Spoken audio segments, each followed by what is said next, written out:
Welcome to the Jason de Sousa Show.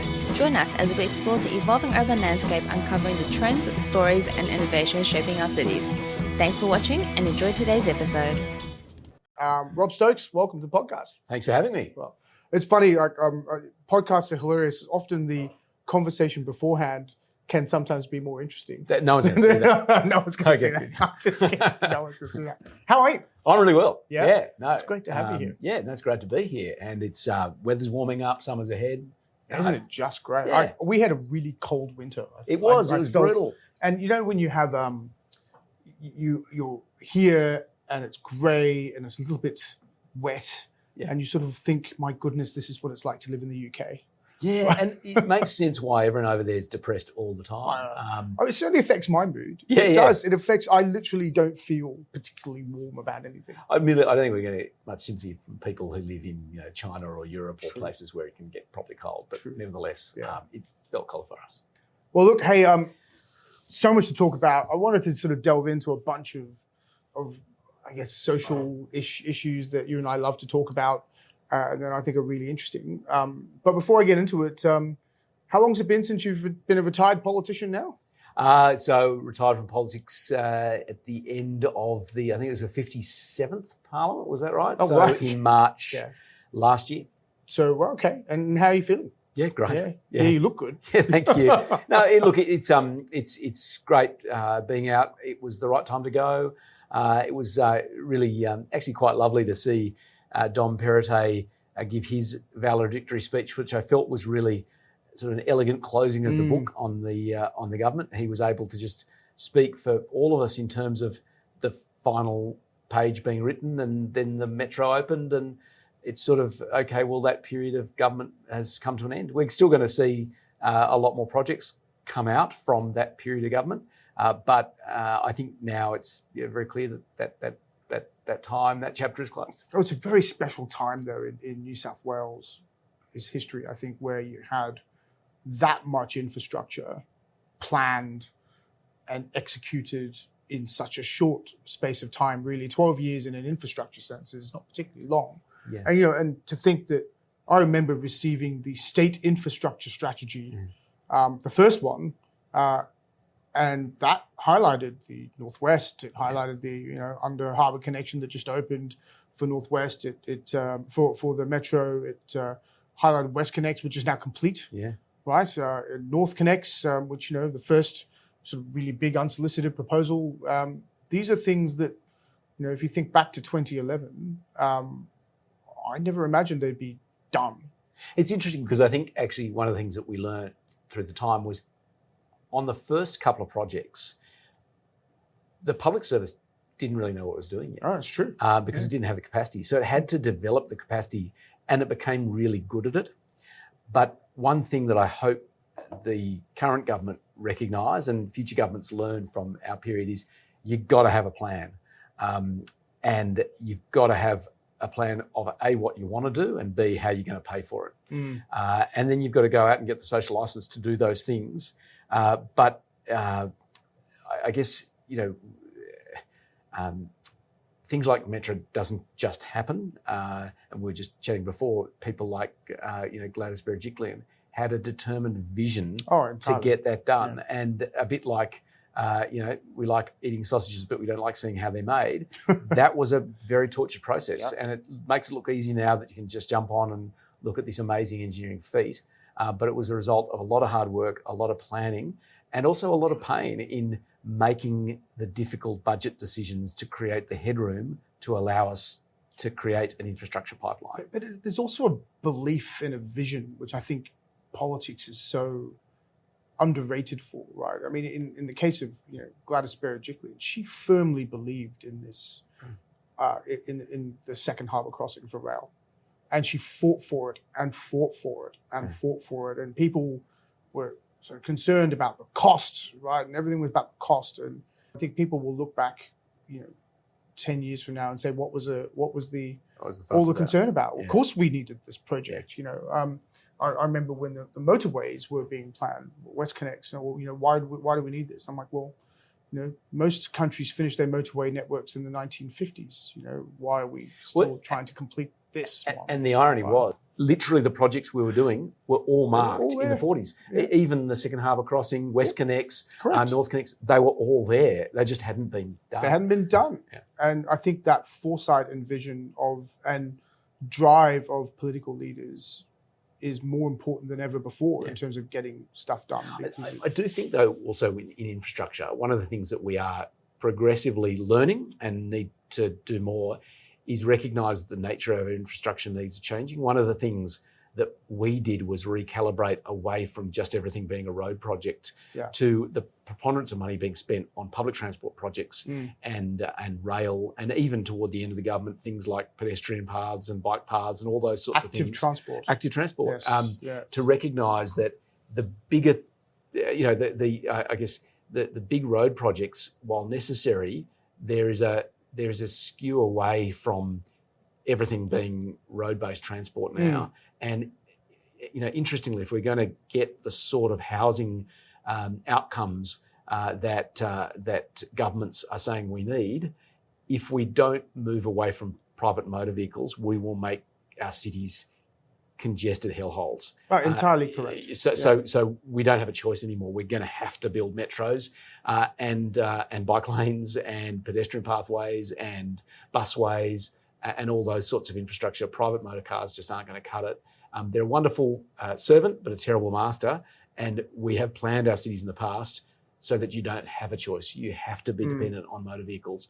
We can't afford that anymore. And I think you look at Western Sydney now, and you look at the sort of the dispersion of new housing all the way across Western Sydney.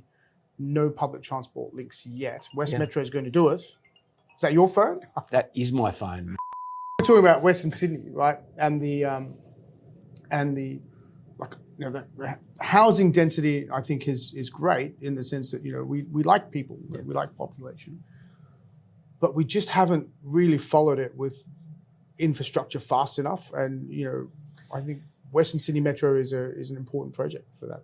Yeah, and actually that was one paper that I thought missed the mark a little bit, that the excellent Peter Acterstrat at the Productivity Commission did, which was one of his papers looking at the future of housing, which was great work that they did. This is that we're not going to have any grandchildren paper. The one which said building homes where people want to live, and it was this idea that we should build in the east. The want to live thing is the thing. That was the problem. That was the problem. Yeah. And I think the whole point of our period in government was this shift to the west, the idea that it wasn't just one city, it was three cities that happened to be next to each other. It was this sort of idea that, you look at the Ruhr region of Germany, it's not one city, it's a whole bunch of cities that just have the advantage of being proximate to one another. Yeah. And Sydney's got the same sort of polycentricity.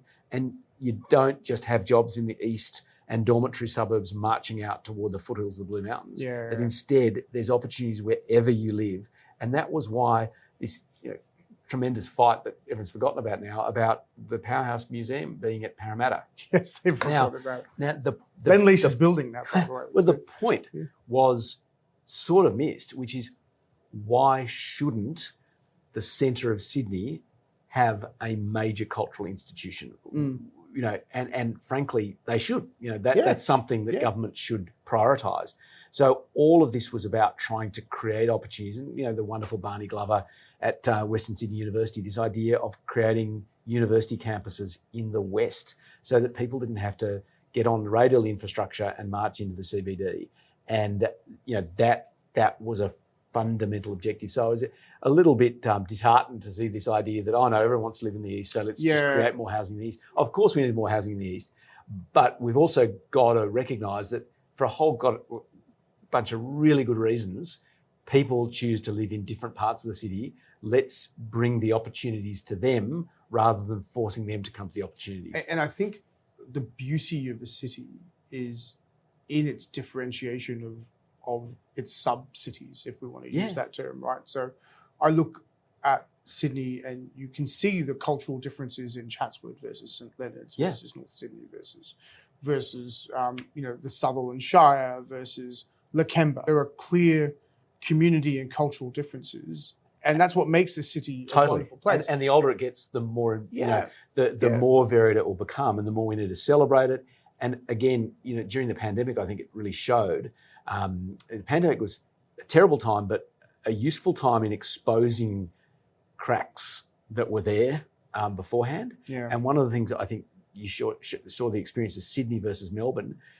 Melbourne, because it's a very centralised city. Oh yeah. There's only really one CBD. When you lock it down, that has devastating impacts across the whole city. Whereas Sydney's polycentric. There's all sorts of centres. So you can have this dispersal of population and things going on in different places, which in one sense does create some complexity that has to be managed.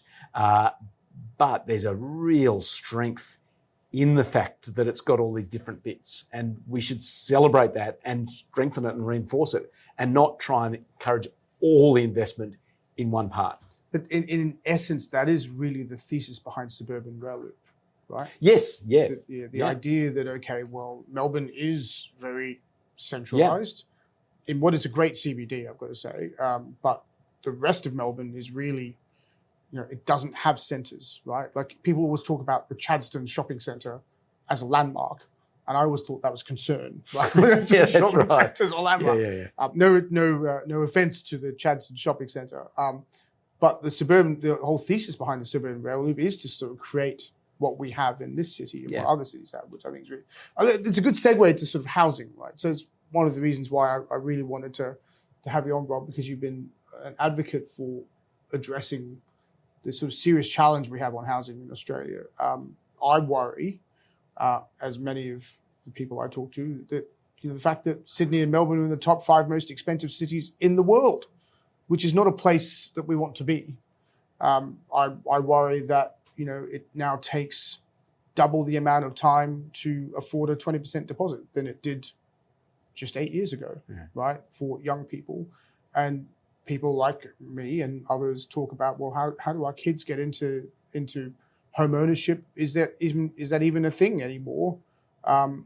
When really Bank of Mum and Dad is sprouting up everywhere. So I listened with interest to your sort of speech in your role as chair of the Faith Housing Alliance, and it sort of got me thinking about a whole bunch of this stuff. So why don't we start with that? Tell me about the Faith Housing Alliance and why this housing issue has sort of got you interested. Well, I mean, certainly, when you leave politics, certainly I feel that there's still an obligation to be engaged in public service. You've developed all these skills and experiences and connections. You've got to use them for something to benefit society. And I felt, where can I make that contribution? And I saw this opportunity with Faith Housing Australia, which is the peak body of advocacy for people from a faith perspective who are concerned about housing justice. So we've got about 66 members, and about a third of those are comprehensive community service providers. So they do aged care, they do homelessness services, they do NDIS services, they do a whole range of things. So they don't just provide housing, they provide all types of accommodation types. And that's the nature of faith-based organisations over time. Then there are a number of them that are focused community housing providers.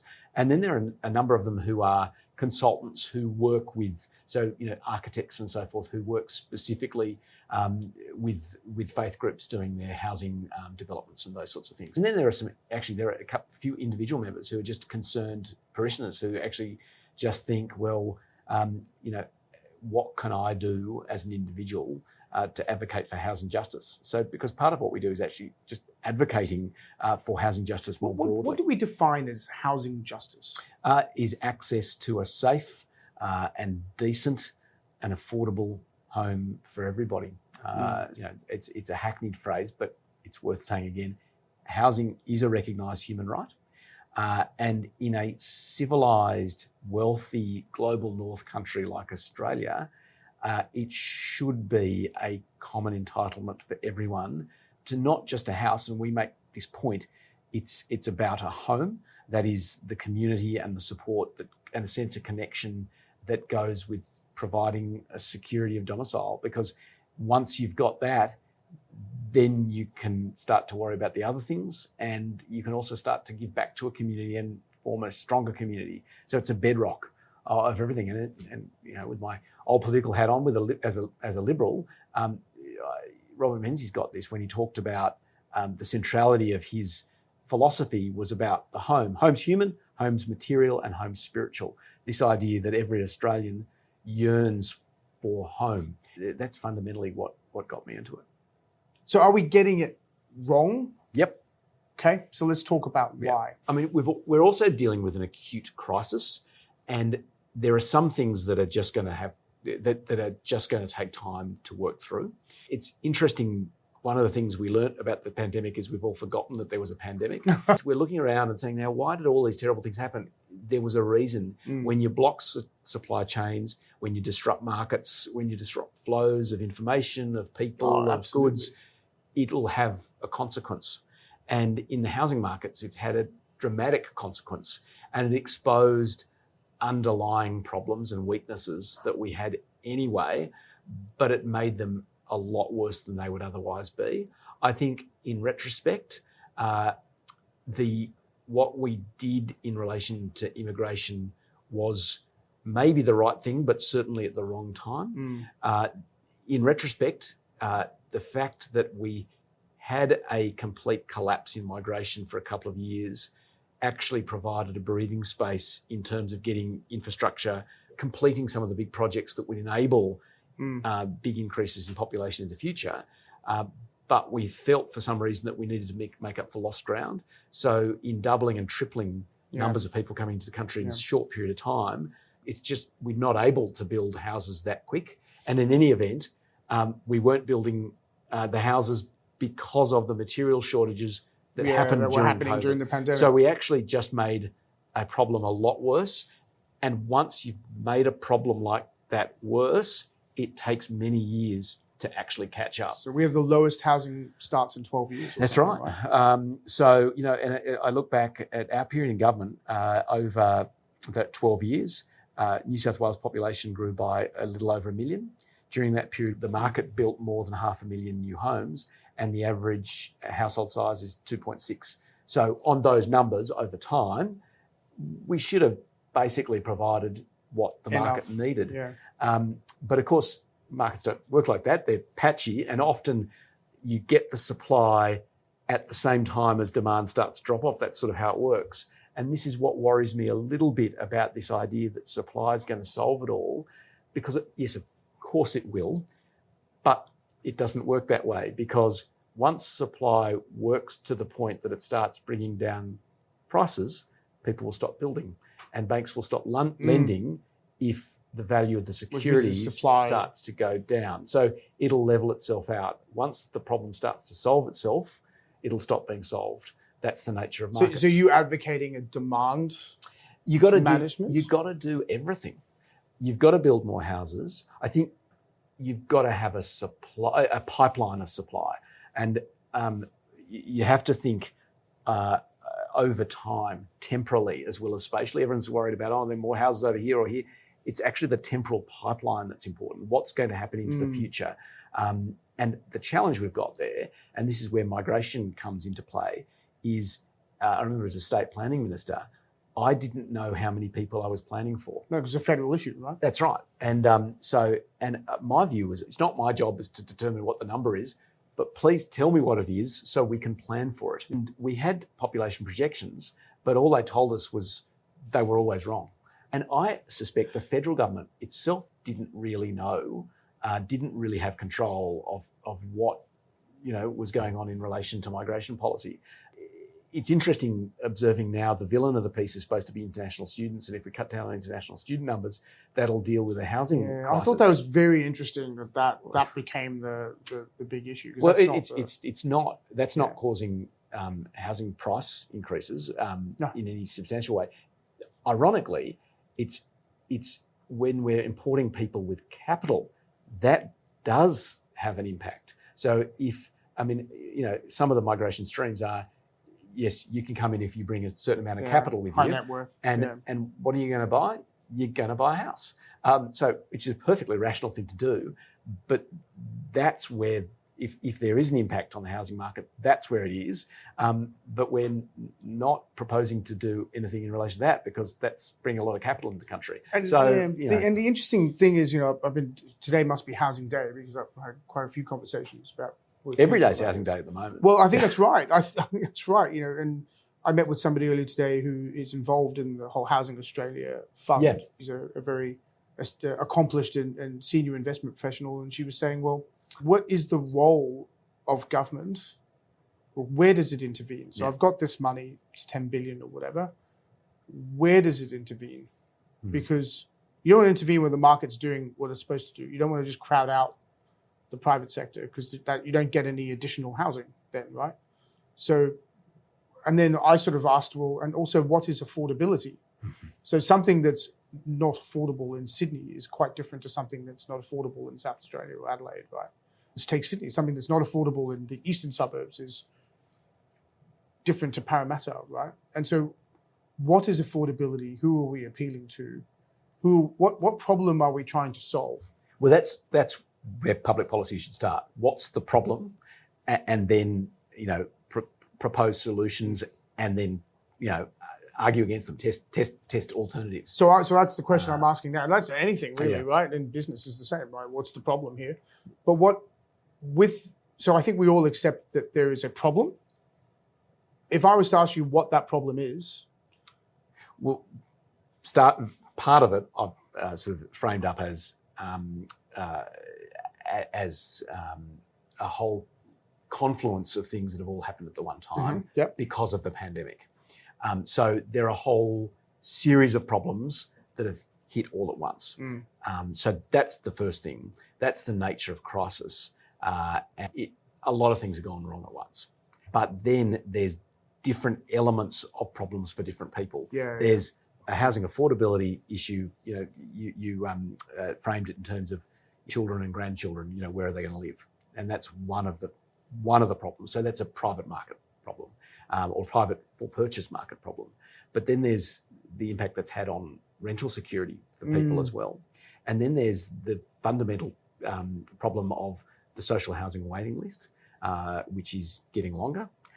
And then there's the issue of homelessness and crisis accommodation as well. So at every level, there are problems. It's firstly difficult to grasp exactly what the problem is because there are so many bits. But if I then extend that a little further and say, well, okay, I get the first bundle of problems in the demand for market-based housing, and that the prices of that are being bid up by capital potentially coming in from overseas. Okay, let's just take that. Social housing, crisis accommodation are core services of the public sector, correct? So it goes back to this debate we're having about how do you address this affordability question. The first thing is we've got to define what it is. And affordable housing, there's housing affordability, which is relative, and then there's affordable housing, which is a particular product in the market. But even affordable housing, which is generally a reference to affordable rental accommodation, caps out, I think, for an individual in Sydney at a maximum income of about $77,000. So in other words, that's actually a very low income. It is. So you've got to be pretty pecunious to even qualify for a discount to market rental product. Housing affordability is a much bigger problem than that. I think the statistic I read the other day is that you need a household income of about $290,000 to be in a position to be able, to be able to get the deposit and service a mortgage on the median house price or detached house in Sydney. So that's out of reach for a large amount of Sydney, which is driving people into the rental market. And also now that we've got pressure on interest rates, and because of cost of living challenges as well, the mum and dad investors who we relied upon to basically take the place of government in providing social housing from really the early 90s, when government started pulling out of social housing, tax incentives were put in place to encourage mum and dad investors to get invest into in the housing market.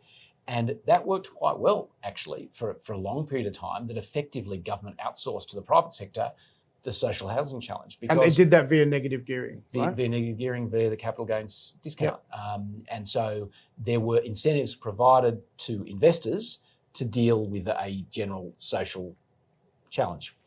And that worked really well until it didn't, which was when cost of living and mortgage rates meant that mum and dad investors themselves were pushed to force up the rate, The rents. the rents.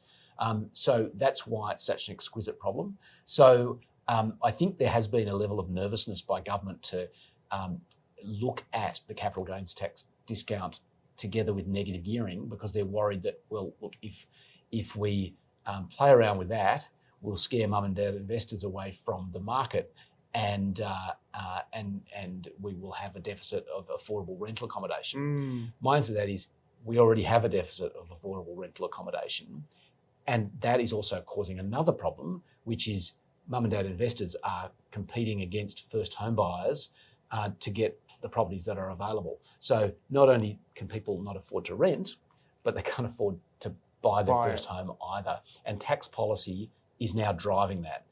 At a point in time, there was a very sensible reason as to why tax policy was changed to incentivise people to invest in residential real estate. I think now the wheel has turned, and there are sensible reasons to get mum and dad investors with surplus capital to invest in other things. I mean, it's weird in one sense. There are these incentives to invest in a non-productive asset. Fundamentally, housing is not doing anything for anyone, particularly if it's already existing. It's not generating new jobs. And when we're talking about the fact that since COVID, exposed all these problems with our supply chains, we should be encouraging investment into manufacturing and these sorts of things. When actually our whole system is geared to get people to invest in things we dig out of the ground or things that we build on top of it. It's really interesting. I'd never thought of it like that. I'd never thought of the tax policies that we have with negative gearing and capital gains. It's a bit of a sacred cow, Well, I'd never thought of it in terms of the government making a decision to say, well, this is the way we can stimulate the housing sector by allowing them to invest in the product rather than that's what happened in the 90s. 90s, and that's why governments turn. We do need to increase. I would say more than social housing. I'd actually say social housing. Rather than saying social housing owned by government, I think social housing owned and operated by community housing providers. You'd expect me to say that as a Liberal, because I actually think there are good reasons. They're better at running them. That's their job. That's what they do. And that was the whole nature of vesting of social housing product to community housing providers. I've often wondered why the community housing sector in Australia has been so small relative to the UK. Well, and that was one of the unstated things that I feel that we did do in government. We saw a massive expansion in the social, in the community housing sector in New South Wales. I think now they're managing about 80,000 homes. I think when we came in, they were managing something like 40 or 50,000 homes. So it's expanded a lot. And I think that should be a big part of the answer into the future, is that we have well-run, well-organised, well-resourced community housing providers who can be managing social housing stock in place of government. And with government having an appropriate regulatory oversight role to make sure that they're doing their job effectively and appropriately, rather than government doing their job for them. And I think there's definitely been an evolution in the market, right? You look at St. George, when it did its capital relationship with AXA, that was a huge step forward for the community housing sector. No one had ever imagined, the community housing sector organisation could do something like that, right? To find a capital source like that. And now that's happening all the time. Yeah, it's happening more and more now. They're getting big and they're getting sophisticated, and that's got to be a big part of the answer. But I do think, we can't have rose-coloured glasses about whenever governments intervene in a market. It can create more problems. And social housing and public housing and affordable housing, the nature of them, often there are tenants who require a lot of support. There are some real management challenges. And I get nervous too when people just say, it's about supply. Supply is a start, but it's by no means enough. Proper, compassionate, empathetic management is absolutely. We were talking earlier about just the Faith Housing Australia, and I was calling it Alliance earlier. No, it was Alliance. Oh, it was Alliance. We're rebranding. You're We're rebranded. going national. Okay. We're going national. Well, that's great. That's wonderful. But I think that's sort of one of the great untold stories of community organisations or faith-based organisations is yes, you can give somebody a house, yes, you can give them a home, but the underlying social issue that a particular person, a family, it's the family's children are facing, often can't be solved by the family alone. And so those services you're talking about are what helps them get ahead, right? And actually something that I do worry about in terms of increasing supply as an end in itself is, I think for profits to be running affordable housing doesn't sound right to me. The nature of affordable housing should be run by for-purpose organisations. It's sort of the point. And there is talk increasingly of creating opportunities for the for-profit sector to engage in providing affordable housing product at an institutional level. That concerns me, because the nature of people in the past who have qualified for affordable housing, and this is a massive generalisation, but often there are greater needs that aren't commercial. Yeah, I think that's right. And that's why traditionally the faith sector has stepped in there, because it's core to their mission. I think it's very difficult to see an affordable housing product really being commercial, because having looked at this for a while, like looking at some of the UK examples, the affordable housing providers there make most of their money out of market housing. Yeah. And they use that to subsidize the affordable housing product. And there's actually a couple of divisions, right? And even then, it concerns me, because the name of the game is about the profit-making parts of the business. Yeah, to pay for the subsidy. Yeah. And so even there, the subsidised bit's not really the heart of what's going on. Some are different, and I take that point.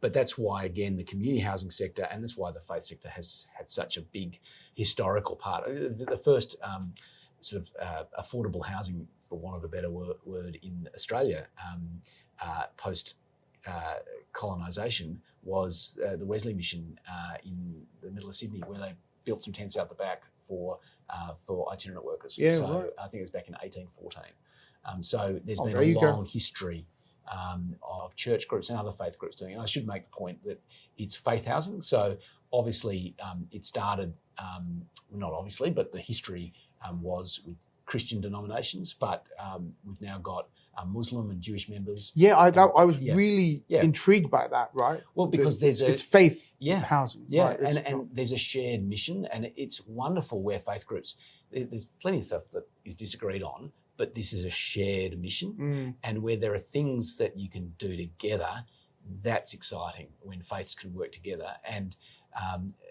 when there's common motivation over a common mission to make the community fairer and adding to social cohesion, which strengthens the Commonwealth.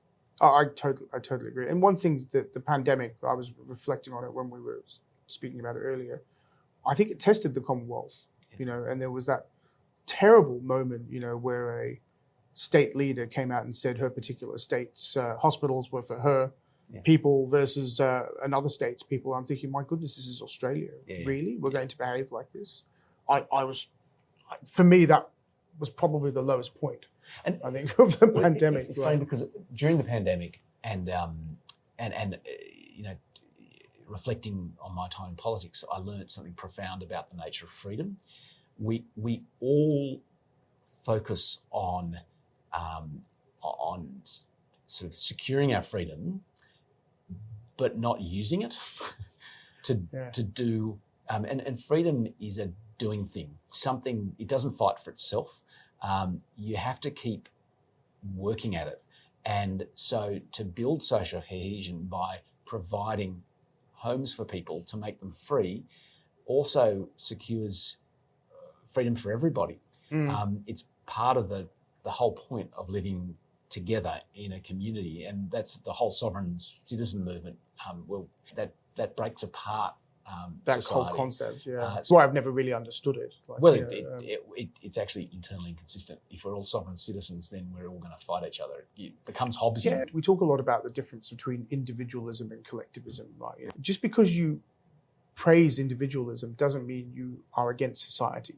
Yes, that's the difference between the sovereign citizen, I'm going to go and live somewhere by myself, and there's no society, versus an individual that says, okay, I'm celebrating individualism, but that doesn't mean I I'm using my disengage. individualism to freely engage. It's Yeah, sort of exactly. paradox there, It but is. It's real. It's an interesting one. And you've got to use your freedom, and you've got to continually fight for it and continually secure it, and that's the nature of society. And housing is a bedrock of freedom.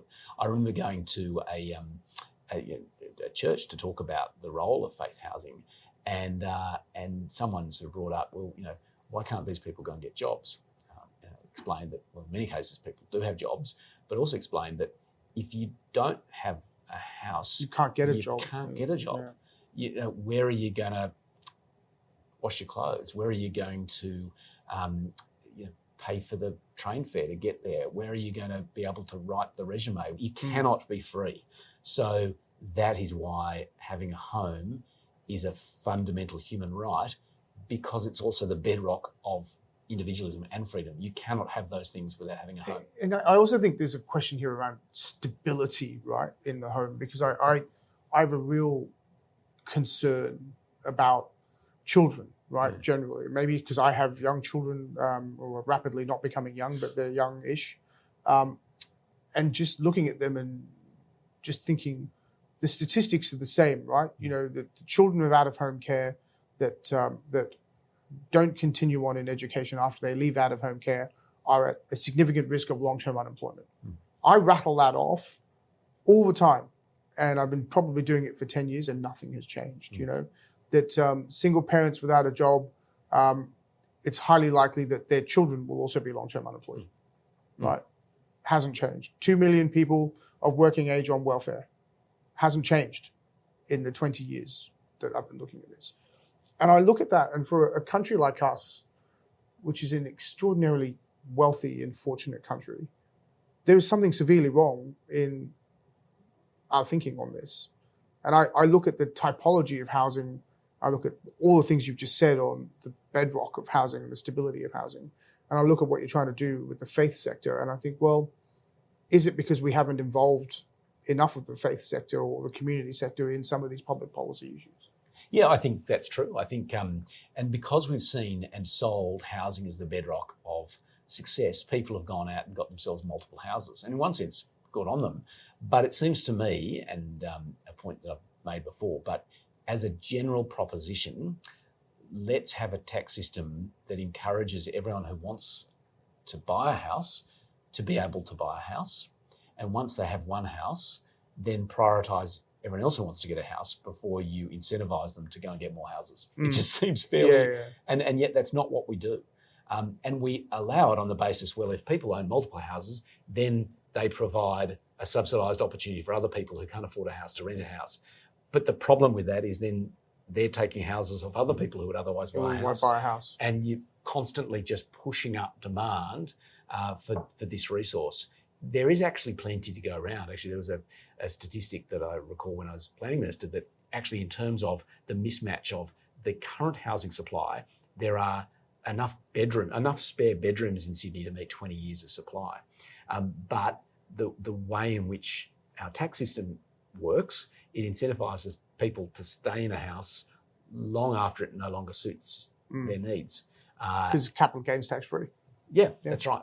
And even capital gains tax is a sort of sends a bizarre signal. So what the state government, for example, builds a metro using mainly state resources that radically increases land values in a particular area.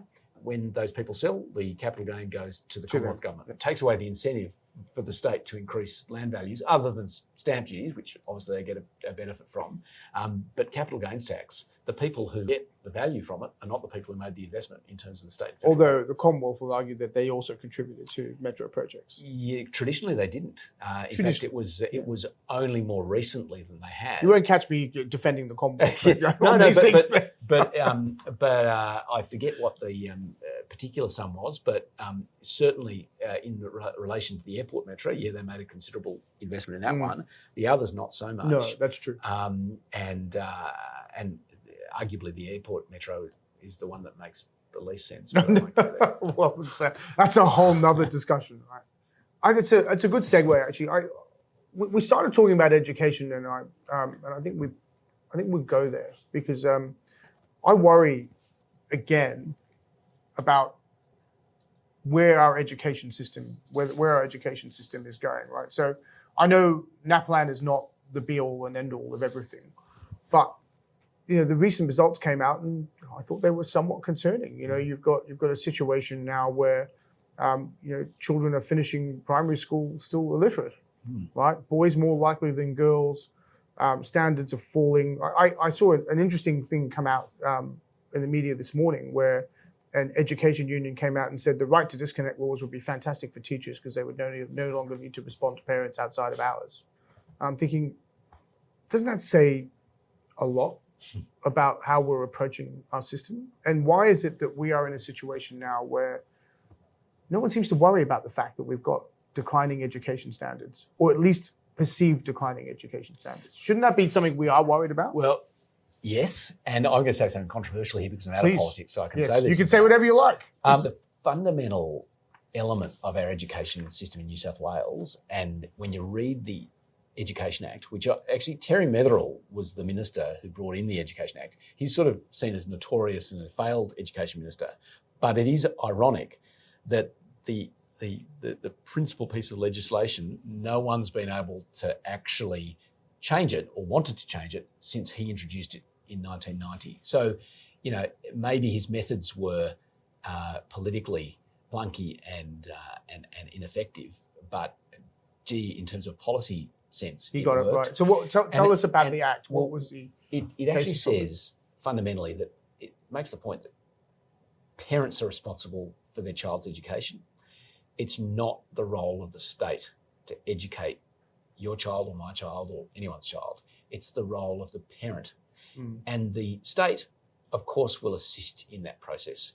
And I do think that it's important that we recognise the fundamental and appropriately fundamental role of parents in leading the education of their children. 100% agree. It has to be the role of parents. It has to be. And we should be very worried if the state wants to step in and take that role. But was that the controversial statement? Yeah. That parents should be involved in their children's education? Yeah. It should. Why is that a controversial statement? This is my point. I mean, but because we look instinctively, we look at NAPLAN and say, well, what's the government not doing?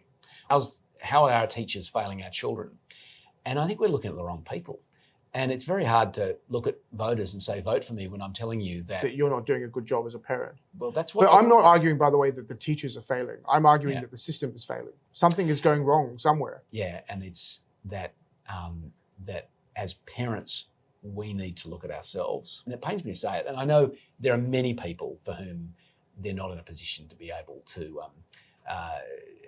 be as involved. That's where community and state working together can step in. And and this is where I say community. My experience as an MP, I can tell you of experiences where I learnt that the best way to solve a problem was to bring in the community sector and not government. Yeah. That it was the locals who were better off sorting out a problem and getting government involved. In fact, getting government involved is sometimes exactly the wrong thing to do. It's sort of Kafka-esque. They get involved and everything turns to custard. Well, exactly. I mean, you know from your time in politics. Yeah. Right?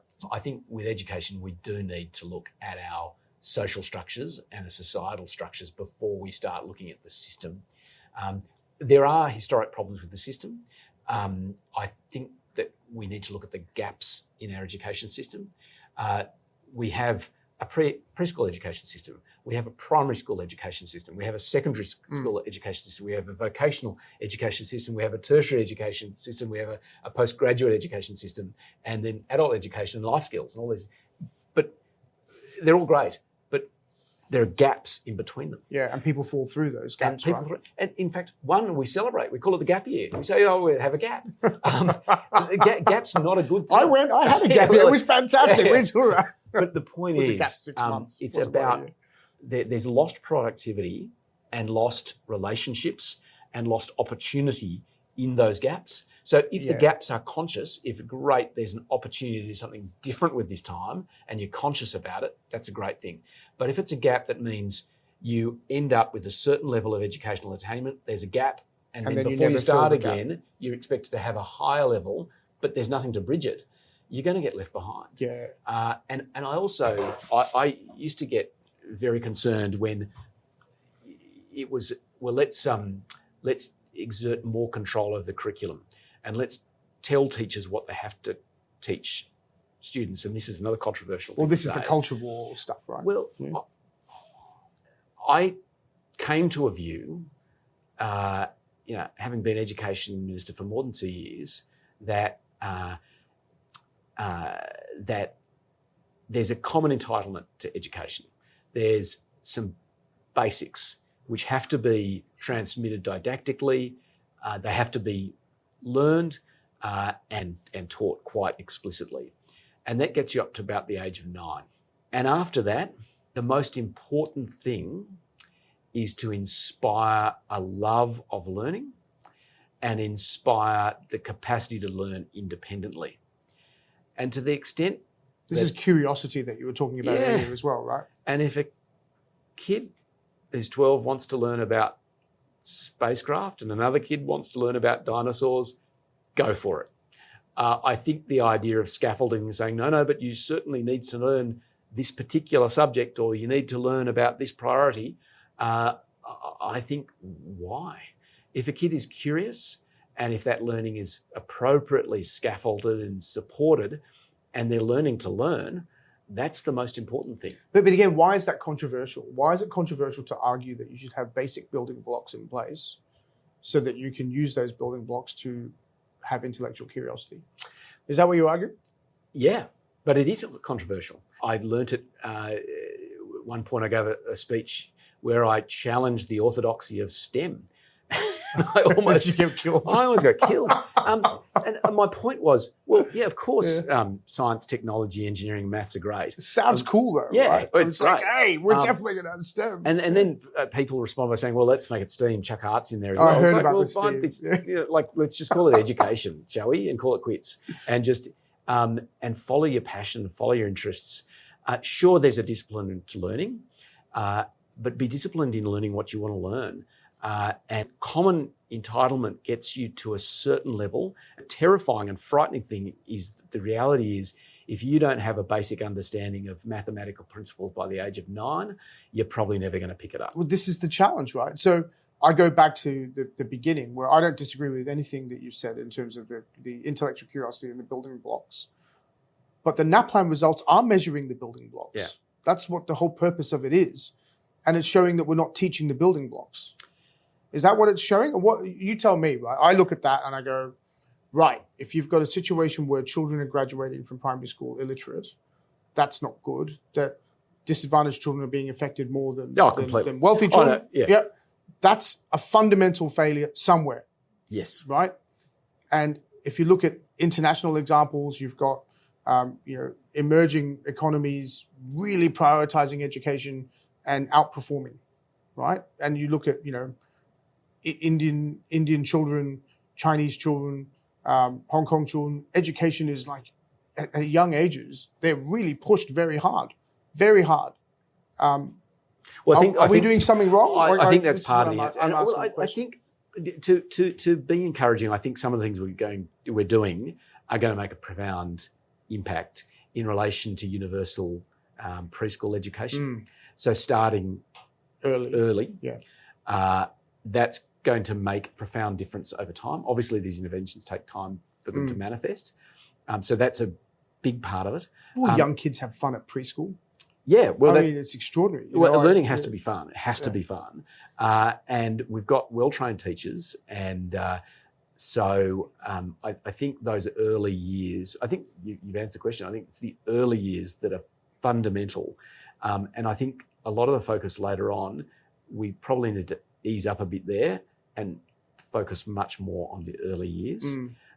Julia Gillard was big on early education, right? And the good thing is that evidence is really clear. I think we do need to be careful about some comparisons because there are some very distinct differences between Australia and other jurisdictions. I mean, if you overlay, Singapore always performs extraordinarily well. And if you overlaid Singapore on Sydney, we'd perform about the same. But when you start to bring in regional and remote areas, it changes the pattern.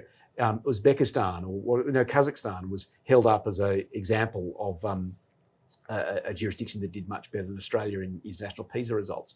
But when you look at Kazakhstan, a couple of things sort of leap out at you. First, it's a former Soviet republic. It's very pretty, different environment. Pretty environment, and also it's not a migration hotspot. You're not having people from all sorts of different cultural experiences and language groups all coming all the time. So it's a very different environment, and so some of the international comparisons need to be read in context.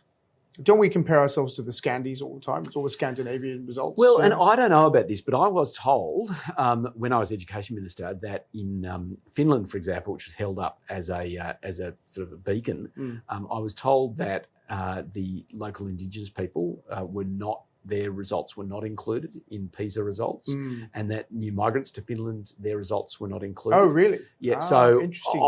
I'm not sure whether that's true or not, but I was told that at the time. It wouldn't surprise me. Yeah. It wouldn't surprise me because I can see a narrative in government to say, well, that's a different part of society. We should measure that separately. We should measure them separately. We're going to measure the bulk of the population in the middle, right? And that's all well and good, provided that the context is understood and we're not comparing apples with oranges. Although when you start, it's only 4 million of them in Finland or something, right? Yeah, right. And it's a very different, population mix, very different history, very different, and so that's where international comparisons, it's why, I've always thought that tools to help decision-making are useful, but they shouldn't make the decision for you. And comparisons are useful, but they've got to be read in context. Everything's contextual, and you've got to understand the context. Truth, to a degree, has to be revealed and has to be understood. I'm an empiricist to that degree that I think it's experience and a degree of contextualization gets you toward the truth much better than just basic, rationalism. No, I totally agree. I do think, though, we do have to. Both of us are big on continuous improvement, right? So I think this is the whole point of these sorts of conversations. But I look at some of the discussions we have around the way the education system is working. And, I look at some of the examples in the UK and the US. The US is sort of pursuing school voucher systems. Sometimes it works, sometimes it doesn't. The UK has charter schools. I guess the one that people talk about most is the Michaela School, right? Which, she looks like a pretty interesting teacher, the way she's running a very disadvantaged community, but achieving outstanding results. Is part of the challenge that government likes to centralize things in education departments? Yeah, and the reason that that's a problem is that education is relational. So where interventions work, it's because of the people. At the ground level, right? And so where a charter school works, it's not because it's a charter school, it's because it's got some great leaders who want to do great things. And if vouchers work, it's because people want to go to a school where there are great relationships and great leaders. Because parents are voting with their feet because they're involved in their children's education. Exactly. So it's, and this is why quantitative evaluative models don't work all that well with education. That's not a reason not to do them, but that's why they've got to be contextualized. It's like measuring the quality of a teacher is a bit like measuring the quality of a friend or of a brother or of a parent. It's, it when you see it, but it's relational, and relationships are complex, but education is a fundamentally relational pursuit. And so if the relationships work well, then the education outcomes are going to be rich and wonderful. We're all experts at education because we all went to school. Because we all went to school. But you think back, and I don't know about you, but I was inspired not just by the subjects, but by the people who taught them. And if I respected the teacher and if they were curious, I wanted to know what they were interested in. And I found, so the relational aspects can't be, and that's society, isn't it? Society is a series of relationships. So often when we quantify things, we forget that actually, ultimately, it's about a relationship between people. You're absolutely right on the influential teacher. Right? Yeah. I look back and I remember my primary 5 teacher, he really straightened me out. Mr. Harrigan now lives in Brisbane, apparently. I remember him, right? He straightened me out. Another English teacher I had, Mr. Bentley, who passed away recently in England, again, really got my whole love of theatre and drama and all that stuff. Here's another controversial one for you. Some of the best teachers I had weren't teachers. I will get myself in trouble with this one, but genuinely, It hasn't been controversial so far, right? You've attempted twice, it hasn't happened. Well, I remember an art teacher who was absolutely inspirational, was a talented artist and an architect. He didn't have a teaching degree. No, but an had a English love of teacher something. I had was a PhD in English literature. Yeah. Didn't have a teaching degree. So I sometimes think that, the focus on the pedagogy is, absolutely important. But they've got to care about their subject too. Yeah. It's one thing to know how to teach, and it's another thing to have something to teach. And I think, if a teacher doesn't have a profound love for their subject, that makes it difficult for them. And I've also experienced, I think, there is a degree to which teaching, and this is a wonderful thing about teachers, it's an innate skill. Teachers, not everyone can teach. And sadly, some teachers... I met some of those at university. Yeah, right? yeah, well, that's right. Some teachers can't teach. Yeah. And they might have done a teaching degree, but it doesn't mean that they have can those teach, yeah. particular skills, which are incredible innate abilities. And certainly, if you have those abilities, you can learn to do it better. But if you don't have them, you probably, doesn't matter how many pedagogy classes you do, you're probably not going to develop. But how does government solve that problem? Government can't solve the problem of teachers being able to teach. It tries to by regulating it. And But when's the last time regulation actually Well, regulated this is something the like point, isn't it? I must admit, maybe I'm a bit biased too, because I taught for a while and I didn't have a teaching degree. And I like to think I was pretty good at it. I was pretty adept at it. I enjoyed it. But then I thought I got to that age and stage where, well, hang on, if I want to keep going, I've got to go back to university for a year and do 2 years and do a master's degree. So I got out of the profession, and I know lots of people, particularly mid-career people, who, like, for example, you could be a nuclear physicist having taught 18-year-olds at university for 20 years, and that would not qualify you to teach be a school year teacher. 12. The year below, you couldn't teach them science or physics, but you can teach first-year university physics for 20 years, and it doesn't count for anything. But that is a problem of government then, right? Yeah. And so why aren't we solving that problem? Because of their vested interests in making that difficult to do. Yeah. And I think that's a global issue. It's not Yeah. just here. It's a global issue. Yeah. Yeah. I will call out Mrs. Croswell at the Bush School, who was excellent for Eloise Excellent. and inspired her. And, Mrs. Croswell, thank you for your Mrs. work. Croswell, you rock. Thank you very much. I know you're really into energy. I know you're really into sustainability. We've talked a lot about it before. Very quickly, many nations on net zero. Energy costs doubled in the last 8 years. Are we on track? No, we've got a gap coming up. As we get closer, our renewable resources, we've got plenty of renewable resources. The challenge is the last bit, it starts to get really expensive. And that's the transmission lines. Yeah. And we've got a plan. We've got to stick to the plan. I think, and this is the broader debate about whether it's hydrogen, whether it's nuclear, whether it's something else. So you're technology agnostic? Oh, completely. Yeah. Completely technology agnostic. It's going to get more expensive the closer we get. And once we're there, it'll be cheaper. Yeah, so I agree with that in the long run, right? So economics is always right in the long run, as they say, right? But I fear the transition, as we're running it at the moment, isn't technology agnostic. And yes, so, interesting. Yeah. And well, I of course ask it's not, why. because we've got embedded costs already. I mean, we've already built a grid. In fact, we got very good at the grid. We literally created a national energy market at the apogee of centralised grids. At the very moment that the technology started to change, we perfected the old technology. So we had, centralised generators, decentralised distribution, and it worked really well. And then the world changed. And so we've got all this sunk cost in a grid that goes to generators that aren't going to be generating anymore. Well, one of them is going to be a battery, right? Yeah. A couple of them are going to be batteries. And, and that's why, there are significant costs in changing the way in which we transmit energy around the place using the grid. One of the things that we need to constantly look at and never take our eye off is, well, let's figure out how we can use less energy to generate the same levels of productivity. There's still a lot we can do there, which we need to look at. So the role of smart meters and so forth, redirecting energy to those who need it at certain times is important, but we do also need to remember vulnerable energy users.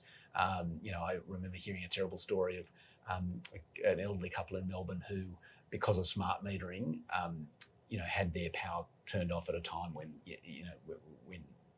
they were very, very cold. Yeah. But that's because there was another generator who needed the energy more. So we've got to be very careful about. And in a country like ours, you can't have outcomes like that. No. You shouldn't and cannot. But we need to recognise that generating energy comes at a cost, and there are longer term environmental costs in the way in which we generate energy. And so, encouraging the thoughtful use of energy is a really good thing to do. And the problem is we shouldn't just do that through price signals, which is often the way we're doing it, where we're managing demand by making it too expensive for people to heat their homes or cool their homes, and that's not the way to do it. We need to incentivise it in ways to recognise that there are really great ways that you can save money, continue to use energy, but do so more efficiently and not use energy when you don't need it.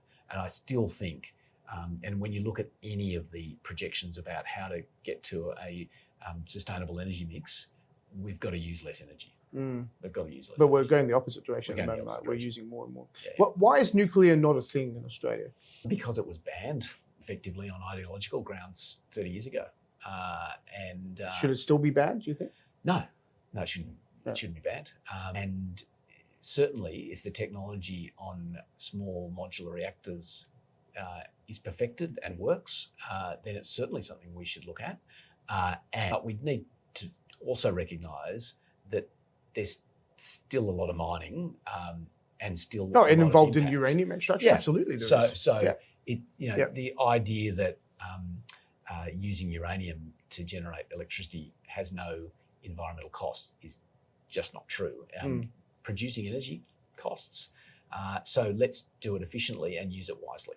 And I think the important thing there is there's a cost to any form of energy. That's right.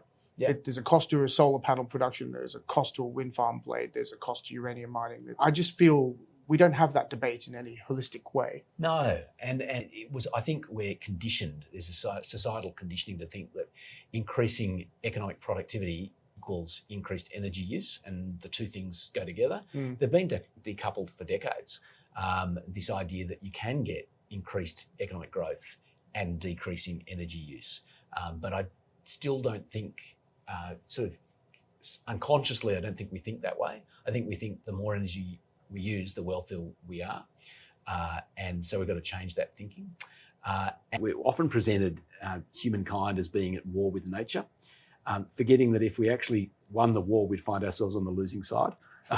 It's this idea that we don't want to expropriate or exploit resources in such a way that we damage them. We want to actually look after things carefully. So that's why, as a conservative, I think that's entirely consistent with sustainable development, because the idea of conservatives is you respect the institutions of the past and you hand them on to future generations.